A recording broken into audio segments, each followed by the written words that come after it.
안녕하십니까? 우리 이 자리에 세워주신 우리 담임 목사님과 또 우리 성도님들께 진심으로 감사를 드립니다. 먼저 우리 잠깐 제가 가지고 있는 성경 음, 쉬운 성경이거든요. 제가 한번 말씀 한 절 같은 본문의 말씀 다른 버전으로 한번 읽고 제가 잠깐 기도하고 시작하겠습니다. 하나님의 말씀, 이것은 하나님 말씀입니다. 이 모든 것을 형제들에게 잘 말하십시오. 그러면 그대가 예수 그리스도의 선한 일꾼임을 모두가 알게 될 것입니다. 그대가 따르는 믿음의 말씀과 선한 가르침을 통해 자신이 잘 양육되었음을 사람들에게 나타낼 수 있습니다. 기도하시겠습니다. 아멘. 주님, 2016년도 1월에 베트남으로 우리 교회에서 파송을 받고 이제 7년, 6년, 만 6년 지나 7년에 이렇게 선교복을 하게 되었습니다. 이 자리에 오직 하나님만 영광 받으시고 우리 특별히 주님께서 귀히 사용하시는 우리 선교 헌신 예배 또 기간 부흥이 있게 하여 주시옵소서. 감사드리며 예수님의 이름으로 기도합니다. 아멘. 할렐루야.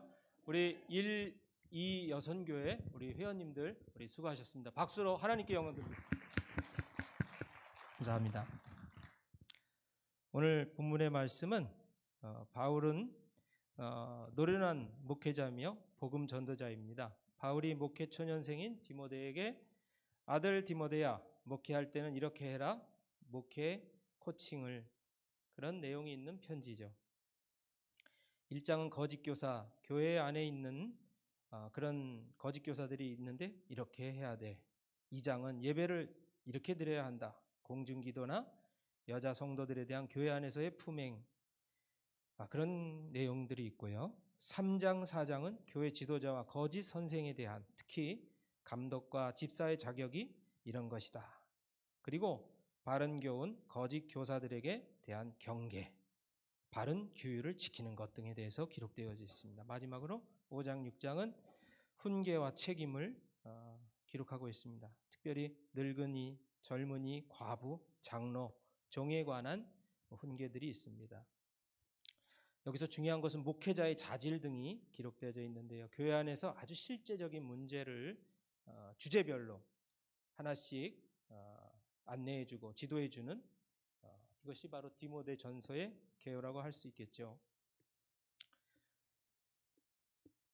자, 오늘 교회에서 읽으신 말씀, 일을 하시는 분들에게 말씀하십니다. 우리 본문의 말씀을 다시 한번 볼까요?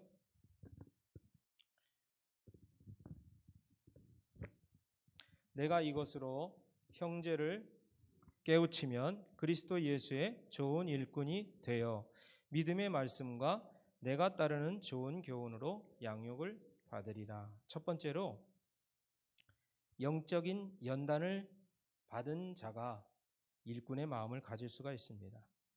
연단이라는 것은 고난이죠. 예수님을 믿고 우리가 축복을 받아야 되죠. 그런데 예수님 믿으면 좋은 일만 생기는 것이 아니라 가족들의 반대와 여러 가지 어려움들이 찾아옵니다.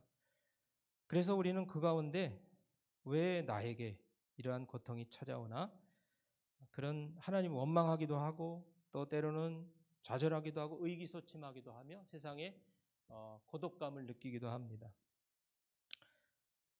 아주 우리가 예수님 믿고 길들이 잘 착착 열리고 문제가 내 맘대로 잘 해결된다면 누가 신앙생활을 못하겠습니까? 누가 교회 안에서 일을 계속하지 못하겠습니까? 그런데 신앙생활 하다 보면 내가 어디쯤에 와 있는지도 모르고 언제까지 내가 이렇게 해야 되는지도 모르는 그런 때가 있습니다. 아주 힘든 상황이 되겠죠? 영혼의 어두운 밤, 광야와 같은 시기입니다. 성경에도 이런 분들이 많이 등장하죠. 다윗 어떻습니까? 20년 동안 3번의 기름 부음을 받았죠. 하지만 계속 사울 왕에게 핍박당하고 또 아둘람 굴에 도망가고 궁극해서 사람들이 자기를 죽이려고 그런 위기도 있었습니다.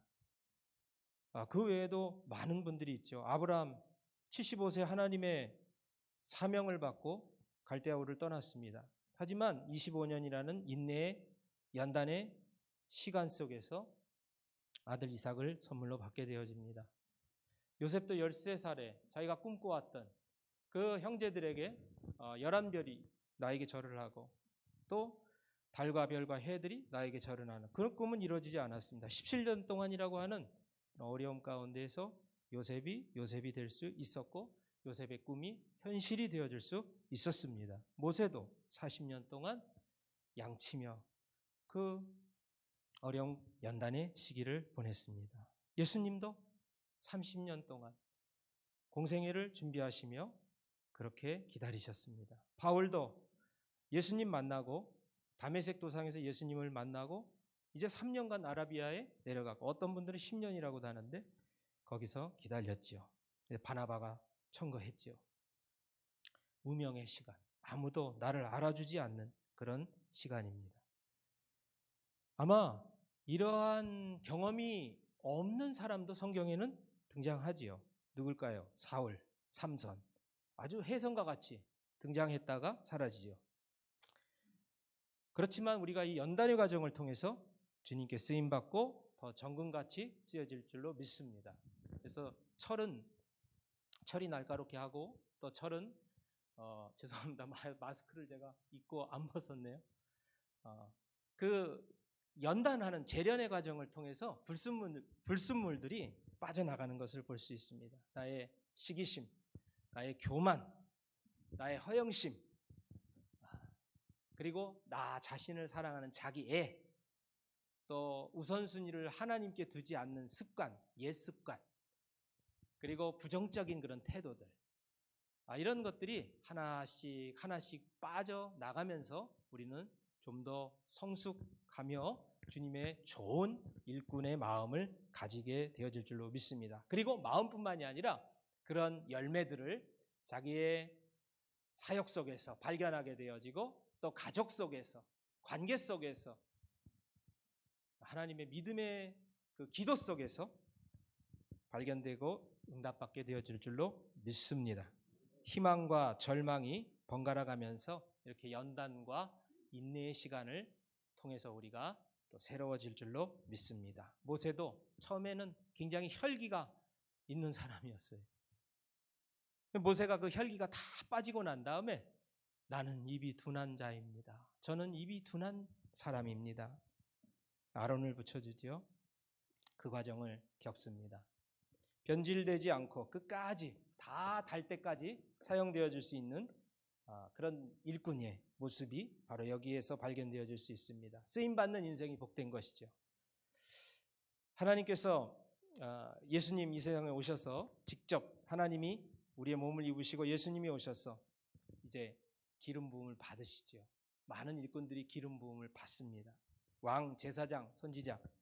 예수님도 기름 부음 받으시고 어디로 가셨죠? 광야로 가셨습니다. 광야로 가시고 이제 그 영광과 자신의 영달과 어떤 성공이 아닌 거기에서 인기와 성공을 다 내려놓죠. 그리고 마귀까지도 대면하십니다.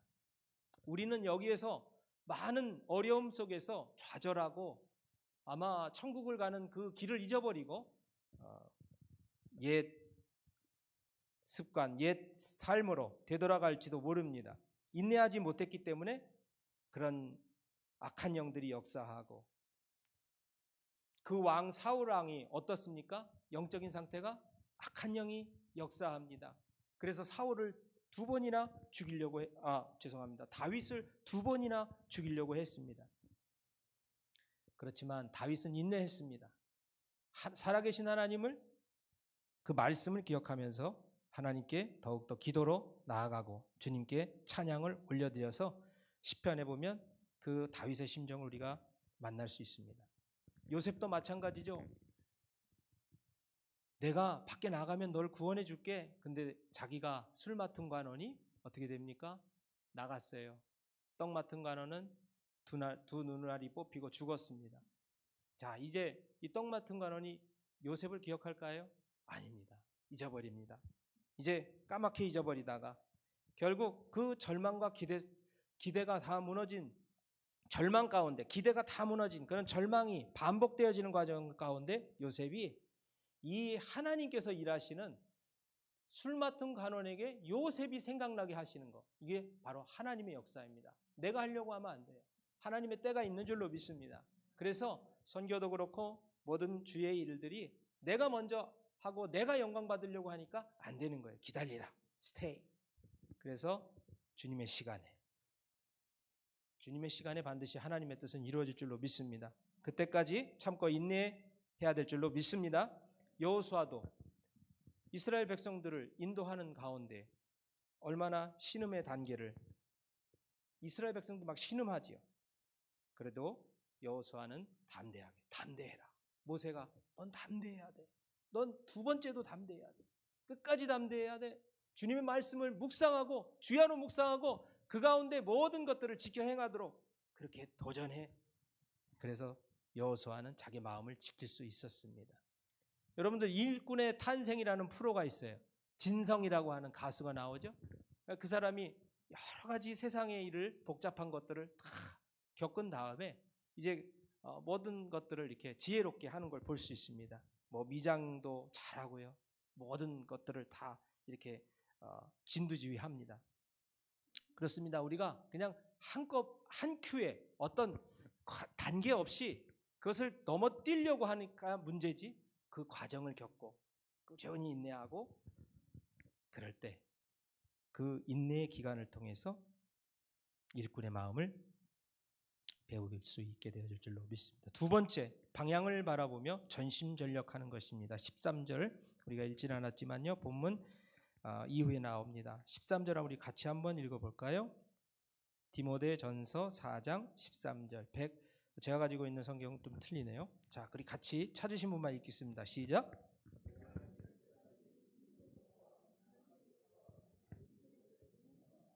아멘. 가르치는 것에 전념하라. 우리 있는 힘껏 모든 일을 해야지 이루어질까 말까 합니다. 안 이루어질 수도 있습니다. 그래서 이러한 과정이 필요합니다. 전심전력, 내가 최선을 다해서 전심전력하는 것이 목표가 되어야 될 줄로 믿습니다. 그것이 이루어졌던 안 이루어졌던 거기까지 간 것은 내 것이 되는 거예요. 그래서 어딜 가나, 전 세계를 어딜 가나 여기서 거기 정지되어져 있는 상태의 영적인 수준에 반드시 머무르게 됩니다. 우리는. 그래서 있는 힘껏 우리의 신앙생활을 해야 될 줄로 믿습니다. 이것이 바로 두 번째 종의 마음인 줄로 믿습니다. 마지막으로 중요한 말씀입니다. 세 번째로는 은혜를 잊지 말라. 한번 따라해 볼까요? 은혜를 잊지 말자. 아멘. 자, 우리 본문 말씀 14절 15절 같이 찾으신 분만 읽겠습니다. 시작. 내 속에 있는 은사 곧 장로의 회에서 안수받을 때에 예언을 통하여 받은 것을 가볍게 여기지 말며 이 모든 일에 전심전력하여 너의 성숙함을 모든 사람에게 나타나게 하라. 아멘. 아멘. 여기에서 보면 안수받을 때에 예언을 통하여 받은 것을 가볍게 여기지 말라는 거예요. 네가 어떻게 지금의 이 자리에 서게 됐는가? 많은 분들의 기도와 많은 분들의 그 헌신과 눈물이 있었다라는 걸 잊지 말라는 거예요. 오늘 오전에 우리 엘찬양교회 모교에 와서, 파송교회 와서 2부 11시 예배 참석하는데 우리 찬양 인도하시는 김상철 집사님께서 이렇게 시작하시더라고요. 시편 103편 1절 2절. 내 영혼아 여호와를 송축하라. 내 속에 있는 것들아 다 그의 거룩한 이름을 송축하라. 내 영혼아 여호와를 송축하며 그 모든 은택을 잊지 말지어다. 잊지 말지어다. 아멘, 아멘. 그 말씀이 얼마나 저에게는 큰 위로가 되었는지 모릅니다. 마지막으로 예화를 들고 마치겠습니다. 아프리카에서 실제 있었던 이야기입니다. 1921년도 스웨덴에 데이비드라고 하는 남자 선교사, 그의 아내 플러드라고 하는 여자 선교사가 콩고라는 나라로 선교를 떠났습니다. 그런데 선교 현장은 가보니 그렇게 녹록하지가 않았습니다. 그는 사람들이 마을로 들어오는 것을 막아 마을 밖에 움막집을 짓고 살았습니다. 사람들은 툭하면 그들을 죽인다고 대들었습니다. 전도하려고 애썼지만 10년 동안 한 사람도 전도하지 못했습니다. 그러나 그 중에 딱 한 소년을 전도했는데 마을과 선교사의 집을 오고 가는 소년이었습니다. 그러다가 아내는 임신 중에 말라리아로 그만 하나님 앞에 먼저 가게 되었습니다. 이제 이 데이비드 선교사는 모든 걸 그 마지막으로 딸을 낳고 죽고 말았는데 그 딸을 입양시키고 자기는 모든 선교의 사명을 버리고 그 땅을 떠나서 귀국하게 되었습니다.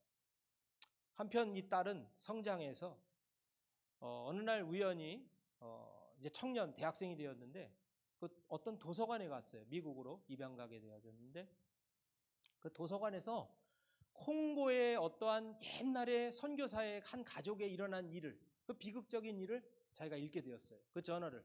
그때 이것이 우리 가족의 얘기구나를 알게 되었습니다. 그리고는 수소문해서 아버지를 만나게 되어진 거예요. 그 스웨덴 잡지를 보다가 콩고 선교사 이야기를 읽은 거예요. 미국 도서관에서. 놀랍게도 자기 부모의 이야기였습니다. 머나먼 길을 묻고 물어 어머니의 무덤도 찾았습니다. 그리고 이 딸은 그 지역에서 벌어지고 있던 놀라운 부흥의 소식을 듣게 되었습니다. 그 소식과 함께 스웨덴을 찾은 이 딸을 아버지 모국으로 돌아온 이 스웨덴 데이빗 선교사였던 이분을 찾게 되었습니다. 서로 첫눈에 알아봤습니다. 내 딸이구나, 우리 아버지구나. 피는 뭐보다 진하다고요? 물보다 진하기 때문에. 그래서 딸아 미안해, 딸아 미안하다, 눈물로 그 딸에게 말했습니다. 그런데 그 딸이 이렇게 얘기하는 겁니다. 아버지, 하나님이 저를 지켜주셨어요. 하나님이 저를 지켜주셨어요. 하나님이라는 말을 듣자 아버지는 화를 확 냅니다. 아니 무슨 하나님? 하나님이 계셔? 하나님이 계시면 이렇게 우리 가정이 이렇게 어려울 수 있어? 하나님 말도 꺼내지 마. 아버지는 선교의 충격에서 아직 헤어나질 못했습니다. 거의 무신론자처럼 되어져 말을 하고 있습니다. 근데 딸이 말하는 거예요. 아빠에게 들려드릴 이야기가 있어요. 제가 이번에 콩고를 가게 됐어요. 엄마 묘를 가게 됐습니다.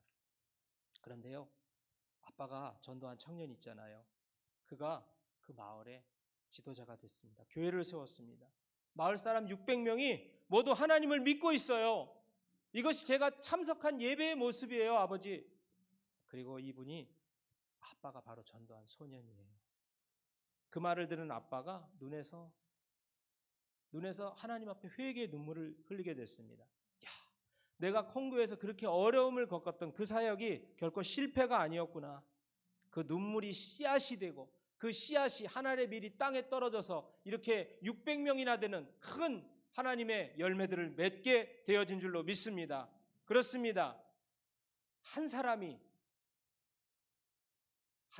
변화될 때 그 주변에 놀라운 역사가 계속해서 연속적으로 일어나게 되어집니다. 그래서 이 데이비드 선교사였던 이분의 선교는 결코 실패가 아닙니다.